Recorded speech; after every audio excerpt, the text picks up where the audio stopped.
ഗിരിജ എന്ന് പറഞ്ഞവരുടെ അമ്മയുടെ അനിയത്തിയുടെ മകൻ ഒരു അന്തേവാസിയെ ബലാത്സംഗം ചെയ്യുന്നതാണ്. ചേച്ചി നേരിട്ട് ഞാൻ കണ്ടോണ്ട് വരുന്നത്. പക്ഷെ ഞാനിത് അവരോട് പറഞ്ഞിട്ടില്ല. പറഞ്ഞു കഴിഞ്ഞാൽ അത് അവര് അംഗീകരിക്കത്തില്ല. ജീവമാതാ കാരുണ്യ ഭവനിലെ ഉടമസ്ഥയുടെയും കൂട്ടാളികളുടെയും ഗുണ്ടായിസം ഭയന്ന് അവരുടെ നാട്ടുകാർ പലരും പല കാര്യങ്ങളും ഇത്രയും നാളും മൂടിവെച്ചു. പലർക്കും പേടിയായിരുന്നു പൊതുസമൂഹത്തിന് മുമ്പിൽ വന്ന് പല കാര്യങ്ങളും തുറന്നു പറയാൻ. കാരണം രാഷ്ട്രീയപരമായിട്ടൊക്കെ ഒരുപാട് പിടിപാടുള്ള ഒരു വ്യക്തി തന്നെയാണ് ഗിരിജ എന്ന് ഇപ്പോൾ തെളിഞ്ഞു കഴിഞ്ഞിരിക്കുകയാണ്. അതുകൊണ്ട് തന്നെയാണ് നാട്ടുകാരൊക്കെ ഇത്രയും കാലം ഒന്നും മിണ്ടാതിരുന്നത്. പക്ഷേ ഇപ്പോൾ ഗിരിജയും മകനുമൊക്കെ ആളുകളെ ഭയന്ന്, നിയമത്തെ ഭയന്ന് ഇവിടുന്ന് എങ്ങോട്ടോ ഓടി മറഞ്ഞിരിക്കുന്ന ഈ ഒരു സാഹചര്യത്തിൽ പല ആളുകളും അവർക്കറിയാവുന്ന, അവർ നേരിട്ട് കണ്ട ഞെട്ടിക്കുന്ന പല സത്യങ്ങളും നമ്മളോട് തുറന്നു പറയുകയാണ്. എനിക്ക് തോന്നുന്നു അവരുടെ തൊട്ടടുത്ത് തന്നെയുള്ള ഒരു നാട്ടുകാരിയാണ്. അവർ കുറച്ച് കാര്യങ്ങൾ പറയുന്നത് ഞാൻ കേട്ടു. ലിറ്ററലി ഞാൻ നേരത്തെ പറഞ്ഞ പോലെ ഞെട്ടിപ്പോയി. കാരണം ഈ ഒരു ഗിരിജ എന്ന് പറയുന്ന വ്യക്തിയും അല്ലെങ്കിൽ അവരുടെ മകനും മാത്രമൊന്നുമല്ല അവിടുത്തെ അന്തേവാസികളോട് വളരെ ക്രൂരമായി ബിഹേവ് ചെയ്തിട്ടുള്ളത്. അവരുടെ ബന്ധുക്കൾ പോലും ഒരു പാവം 35 വയസ്സുള്ള ഒരു സ്ത്രീയോട് ചെയ്ത ക്രൂരത നിങ്ങളതൊന്ന് കേൾക്കൂ, എന്നിട്ട് ഞാൻ ബാക്കി സംസാരിക്കാം. എന്ത് പരിപാടി ഉണ്ടായാലും എന്നെ അറിയിക്കും. ഞാൻ ഇവിടെ വരും. ഒരു ദിവസം ഞാൻ ഇവിടെ വന്നപ്പോൾ കണ്ട കാഴ്ച എനിക്കിവിടെ പറയാൻ പറ്റുമെന്നറിയില്ല. ഈ ഗിരിജ എന്ന് പറഞ്ഞവരുടെ അമ്മയുടെ അനിയത്തിയുടെ മകൻ ഒരു അന്തേവാസിയെ ബലാത്സംഗം ചെയ്യുന്നതാണ്. ചേച്ചി നേരിട്ട് ഞാൻ കണ്ടോണ്ട് വരുന്നത്. പക്ഷെ ഞാനിത് അവരോട് പറഞ്ഞിട്ടില്ല. പറഞ്ഞു കഴിഞ്ഞാൽ അത് അവര് അംഗീകരിക്കത്തില്ല. ഞാൻ കാണുകയും കഥവ് തള്ളി തുറന്ന് അങ്ങോട്ട് ചെല്ലാനും ഇതാ കാണുന്നത്. ഇവിടുത്തെ അന്തേവാസി 35 വയസ്സ് വല്ല ഒരു തലയ്ക്ക് സ്ഥിരമില്ലാത്ത ഒരു അന്തേവാസിയാണ്. അപ്പം ഞാൻ പെട്ടെന്ന് ആ കഥവ് ചാരി. അതുപോലെ ഞാൻ ഒന്നും മിണ്ടിയില്ല. എനിക്ക് കണ്ടപ്പോൾ ഭയങ്കര വിഷമം. കാരണം വെച്ചാൽ ഈ വീട്ടിനകത്ത് ഇത് നടന്നല്ലോ. ഞാൻ പെട്ടെന്ന് ഇറങ്ങി പേടിച്ചു വെച്ചാൽ ഈ സംഭവമാണല്ലോ ഇവിടെ നടന്നത്. കുറെ ആളുകൾ ചിലപ്പോൾ ഇവരോട് ഇപ്പൊ ചോദിക്കും, ഇത്രയും കാലം നിങ്ങൾ എന്തുകൊണ്ട് ഇതൊന്നും പൊതുസമൂഹത്തിനോട് വന്ന് പറഞ്ഞില്ല, നേരത്തെ പറയാമായിരുന്നല്ലോ എന്ന്. പക്ഷേ നമ്മൾ അവരുടെ സൈഡിൽ നിന്നൊന്ന് ആലോചിച്ച് നോക്കിക്കേ. അവരത് കണ്ട ഉടനെ തന്നെ അവർ പേടിച്ചു പോയി. അവര് ഒരുപാട് ഈ ഒരു ഉടമസ്ഥയൊക്കെ ഒരുപാട് പിടിപാടുള്ളവർ.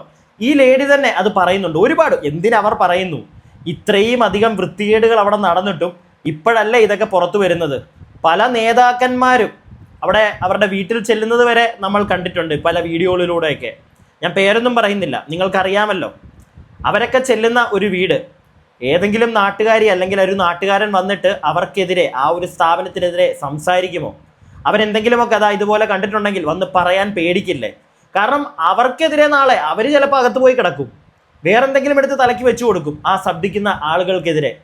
ഇല്ലേ? അവരുടെ വായടപ്പിക്കും. നിങ്ങൾ കേട്ടോ ഇതൊക്കെ? ഈ ഗിരിജയും മകനും മാത്രം ശിക്ഷിക്കപ്പെട്ടാൽ മതിയോ? ഇല്ലെങ്കിൽ അവർ ശിക്ഷിക്കപ്പെടുമോ എന്ന് പോലും എനിക്കറിയില്ല. ഞാൻ നേരത്തെ തന്നെ പറഞ്ഞിട്ടുണ്ട്, നമുക്കറിയില്ല ഇവിടുത്തെ നീതിന്യായ വ്യവസ്ഥയൊക്കെ അവരെ ശിക്ഷിക്കുമോ എന്നൊക്കെ നമുക്കറിയില്ല. പക്ഷേ ഈ ഗിരിജയുടെ അമ്മയുടെ അനിയത്തിയുടെ മകൻ അവൻ ചെയ്ത ക്രൂരതകളൊക്കെ കണ്ട ആള് തന്നെ നിങ്ങൾ കണ്ടില്ലേ? അല്ലെങ്കിൽ ആ ഒരു ലേഡി പറയുന്നത് നിങ്ങൾ കേട്ടില്ലേ? അവർ കണ്ടത് തന്നെ അവർ വന്ന് പറയുന്നുണ്ട് പൊതുസമൂഹത്തിന് മുമ്പിൽ. എന്നിട്ട് പോലും പോലീസുകാരെ, പ്രിയപ്പെട്ടവരെ, നിങ്ങൾക്ക് എന്തെങ്കിലും ചെയ്യാൻ പറ്റുമോ? തെളിവ്, സാക്ഷി. അവർ വന്ന് പറയുന്നുണ്ട്, അവർ കണ്ടു. 35 വയസ്സുള്ള തലയ്ക്ക് സ്ഥിരതയില്ലാത്തൊരു സ്ത്രീയോട് ഈ ഒരു ഗിരിജയുടെ ബന്ധു കാണിച്ച തെമ്മാടിത്തരം ഇതിപ്പോൾ ഇവർ കണ്ടിട്ടുണ്ട്.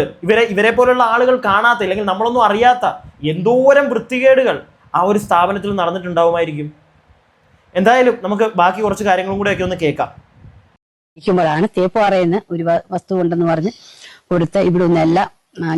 ഞങ്ങളോട് പറഞ്ഞു ഇതുപോലെ പിന്നെ ഞങ്ങളുടെ ഒരു വീട് വെക്കുകയാണ്, സഹകരിക്കണം. ഓക്കെ, നല്ല കാര്യം എന്ന്. അങ്ങനെയായി വീടൊക്കെ കൊടുത്തു. ഏറ്റവും അവസാനം ഇവരെ എല്ലാം ഇളക്കിക്കൊണ്ടങ്ങ് പോയി. എല്ലാ കട്ടില് വയറിങ് വരെ ഇളക്കി എല്ലാം കൊണ്ടുപോയി. അപ്പൊ സ്വാമി പറഞ്ഞു 15,000 രൂപ ഞാൻ തരത്തില്ല. ഞങ്ങൾ അത് തന്നെയല്ല, മലിനജലം, കക്കൂസിന്റെ മലിനജലം കിണറിലോട്ട് അവര് പിന്നെ അവിടെ നിന്ന് വീഴ്ത്തി. അങ്ങനെയുള്ള ഉപദ്രവങ്ങൾ മൊത്തം ചെയ്തിട്ടാണ് ഇവർ പോയത്. ഈ കഴിഞ്ഞ ദിവസം അവിടെ ഈ ഒരു സ്ഥാപനത്തിൽ വാർഡനായി ജോലി ചെയ്ത ആ ഒരു ലേഡി സുജാ പാലക്കൽ, എനിക്ക് അവരുടെ പേര് കറക്റ്റ് കിട്ടുന്നില്ല, എന്തോ ഒരു പാലക്കൽ, വാട്ടവർ, പേര് തെറ്റിയെങ്കിൽ ക്ഷമിക്കുക. ആ ഒരു ലേഡി വന്നിട്ട് കുറച്ച് കാര്യങ്ങൾ പറയുന്നുണ്ടായിരുന്നു.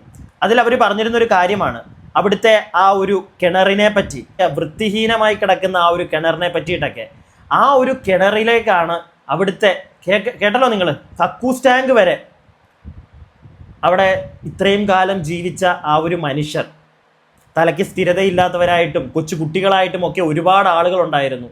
അവരോട് എന്ത് വലിയ ക്രൂരതയാണ് ഈ ലേഡിയും കുടുംബവും ഒക്കെ ചെയ്തുകൊണ്ടിരുന്നത്. നേരത്തെ ഈ ഒരു സ്ത്രീ പറഞ്ഞ കാര്യം, 35 വയസ്സുള്ള തലയ്ക്ക് സ്ഥിരതയില്ലാത്തൊരു സ്ത്രീയെ അവരുടെ ആ ബന്ധു ചെയ്തതൊക്കെ, അവനെയൊക്കെ സത്യം പറഞ്ഞുണ്ടല്ലോ നിയമത്തിന് മുന്നിൽ കൊണ്ടുവന്ന് അവനൊക്കെ തക്കതായിട്ടുള്ള ശിക്ഷ മേടിച്ചു കൊടുക്കേണ്ടതാണ്.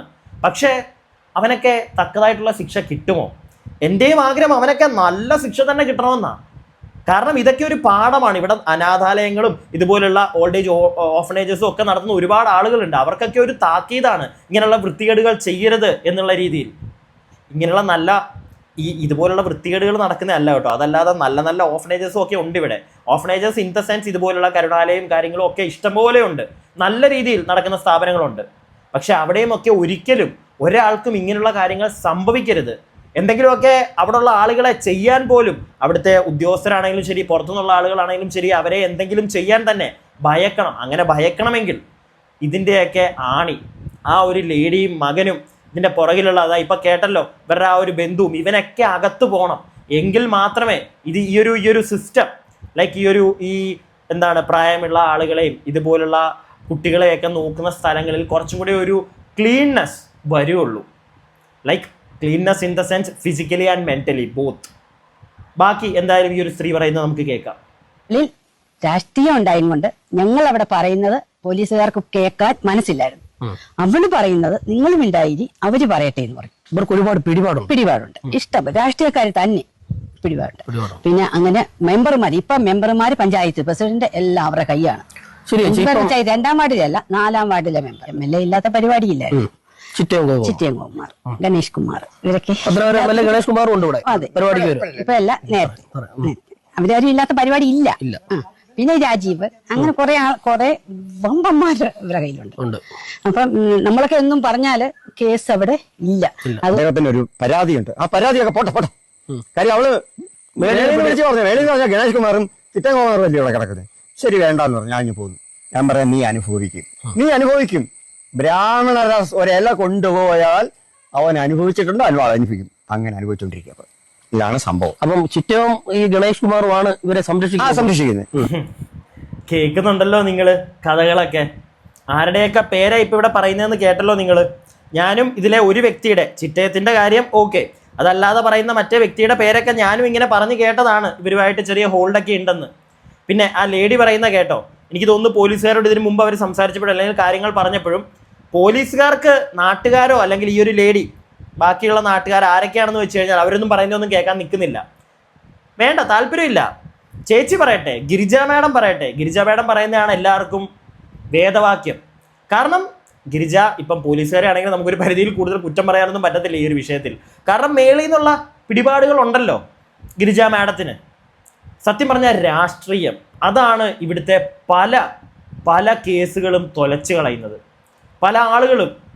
പല ആളുകൾക്കും കിട്ടേണ്ട നീതി ഇവിടെ ഇല്ലാതെയാക്കുന്നത്. പോലീസുകാരെ ഞാനൊരു പരിധിയിൽ കൂടുതൽ കുറ്റം പറയില്ല. അവരെന്ത് ചെയ്യാനാ? മേളിൽ നിന്ന് വിളിയും അവർക്കുള്ള പ്രഷറും കിട്ടിക്കഴിഞ്ഞാൽ അവർക്കും എല്ലാം ചെയ്യാതിരിക്കാൻ പറ്റുമോ? അവർ വിടും. പക്ഷേ പ്രോപ്പറായിട്ടുള്ള ഒരു പോലീസുകാരൻ ഇവിടെ വരികയാണ്. ആരുടെയൊക്കെ പ്രഷർ വന്നാലും എത്രയൊക്കെ മേലാളന്മാർ വിളിച്ചു പറഞ്ഞാലും കേൾക്കാതെ നീതിക്ക് വേണ്ടി നിൽക്കുന്ന ഒരു പോലീസുകാരൻ വന്നാൽ ചിലപ്പോൾ ഇതൊക്കെ മാറുമായിരിക്കും. ഇല്ലെങ്കിൽ ചിലപ്പോൾ അവനെ തന്നെ, ആ ഒരു പോലീസുകാരനെ ചിലപ്പോൾ ഇവിടുത്തെ രാഷ്ട്രീയം ഇല്ലാതെ ആക്കിയേക്കും. ഒന്നും നമുക്ക് പറയാൻ പറ്റില്ല. കാരണം ഇത് 2025 ഇവിടെ ഈ ഒരു നൂറ്റാണ്ടിൽ ഭരിക്കുന്നത് രാഷ്ട്രീയക്കാരാണ്, പൈസ ഉള്ളവരാണ്. അല്ലാതുള്ളവൻ ഇവിടെ ഇരുന്ന് സംസാരിക്കാം ഇങ്ങനെ. അതിൻ്റെ അപ്പുറത്തേക്ക് ഇവിടെ എന്തെങ്കിലുമൊക്കെ നടക്കുമോ എന്ന് ചോദിച്ചു കഴിഞ്ഞാൽ നടത്തി കാണിക്കട്ടെ ഇവിടുത്തെ നീതിന്യായ വ്യവസ്ഥ.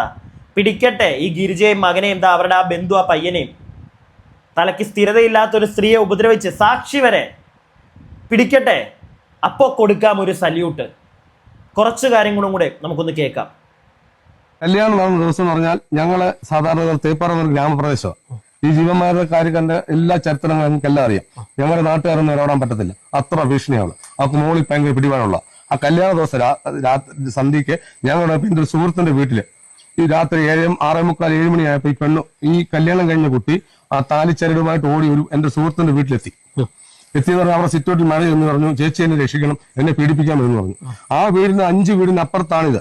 കാടും തോടും കടന്നു വേണം കയറാൻ. അവിടെ പകൽ പോലും മനുഷ്യർ പോകാത്തൊരു സ്ഥലമാണ്. ആ സ്ഥലത്തോടാണ് ഇവിടെ റൗഡി വിടുന്നത്. കല്യാണ ദിവസം രാത്രി 7 മണിക്ക്. അപ്പൊ ഞാനും എന്റെ സുഹൃത്തും കൂടെ ജംഗ്ഷനിൽ ഇരുന്നപ്പം ഇവിടുത്തെ അന്നമാമ എന്ന് പറയുന്ന ഒരു സ്ത്രീയുണ്ട്. ആ സ്ത്രീയോട് പറഞ്ഞ മാമ ഞങ്ങൾക്ക് പേടി, അമ്മാമ വിളിക്കാൻ പറഞ്ഞ് ഫോൺ കൊടുത്തു.